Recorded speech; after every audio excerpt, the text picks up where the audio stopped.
chamado 13 contos mórbidos, sinistros da literatura brasileira. E nesse livro eu tive o prazer assim, de ver um conto da Luísa Azevedo que eu não conhecia, fantásticos, da história de um padre que se apaixona por uma moça, um romance proibido, e depois isso descamba por uma história de fantasmas que eu achei absolutamente incrível, assim. Então tem muita coisa. E entre os contemporâneos, um áudio depois, se você quiser. Poderia citar Pode ser. De autores nessa seara do horror. Olha só, eu conheço mais os antigos, né?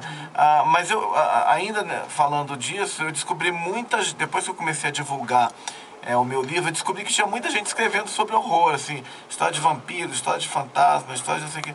Eu não conheço profundamente, não li muito, não. Tem um site que é bem interessante, que chama Mundo de Fantas no Mundo dos Livros, que é o site de uma moça lá de Curitiba, mas acho que vive em Belo Horizonte, que se abre assim a quantidade de livros nessa praia de terror, de sobrenatural, enfim, eu não conheço. Eu já ouvi falar eu li uma moça chamada Julia Moon, ela é de São Paulo, tem umas histórias legais, o livro até A Dama Morcega, mas enfim...